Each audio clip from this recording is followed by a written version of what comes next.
ব্যক্তিগতভাবে আমি আজকে খুশি খুশি যে সামনের বিধানসভা নির্বাচন, সেই নির্বাচনও আমি ইলেকশন খেলমুখী খেলতাম না, এটা অন্য কথা, এটা ফরক কথা। এটা মাননীয় মুখ্যমন্ত্রী ভাইও ঠিক করবা, আপনারা ঠিক করবা এটা।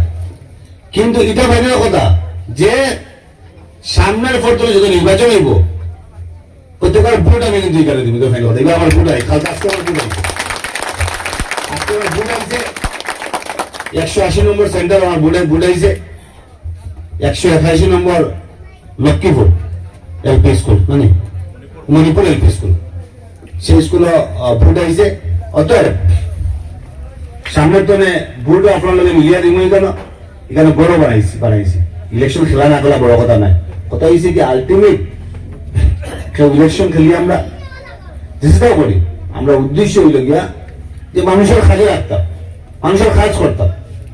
আর সত্যি কথা কইতে গেলে যে যখন আপনি কাজ করবা, যখন সামাজিকভাবে কিছু জিনিস করবা, তখন মানুষের আশীর্বাদ অটোমেটিক আপনার উপরে আইবে।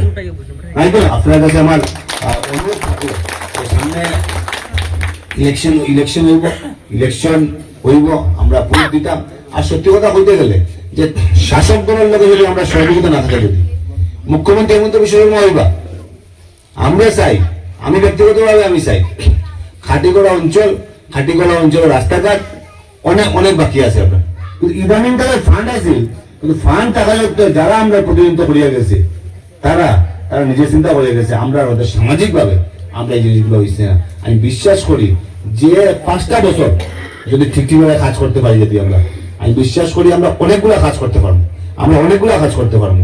দরকার আপনার সহযোগিতা, এবং আমি বিশ্বাস করি যে আপনার আশীর্বাদ থাকে যদি সামনের দিন অনেকগুলা কাজ হইব। আর বলতে মাতের আমি একটা কইয়া গেলাম, চ্যালেঞ্জ দিয়া কইলাম যে সামনের 5 বছরে যত কাজ হইব এবং যেভাবে কাজ হইব, স্বাধীনতার পরে অত কাজ খাটি করার সমস্যা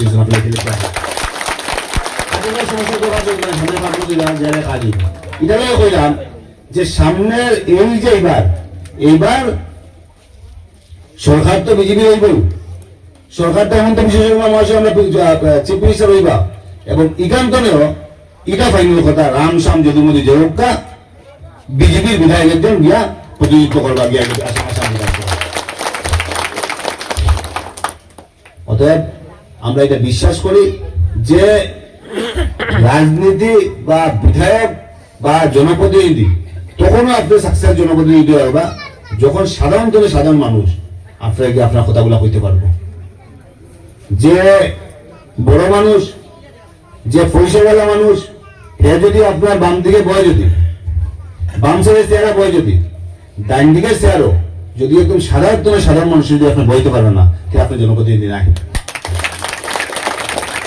আপনি জনপ্রতিনিধি নাই। আপনি তখনই প্রকৃত জনপ্রতিনিধি হইবা যে বাম দিকে যদি পয়সাওয়ালা মানুষকে বয়, যদি ডাইন দিকেও যাতে সাধারণ মানুষ বয়, যদি এবং বইয়া সে তার কথাগুলো বল, সে যাতে সেই ক্ষমতা রাখে। অর্থাৎ আমার এমএলএ যাতে আমি কথাগুলো আমি করতে পারি, সেই কনফিডেন্স, সেই বিশ্বাসটা যাতে আমরা জন্মে ওঠে।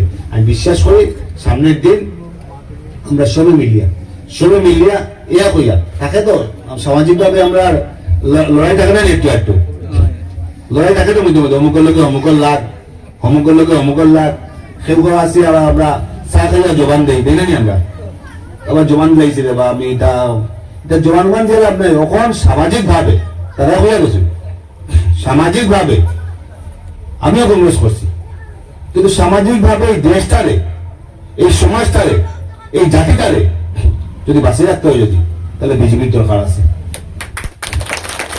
ব্যক্তিগত বড় কথা নাই, আমি বড় মানুষ হইলাম বড় কথা নাই।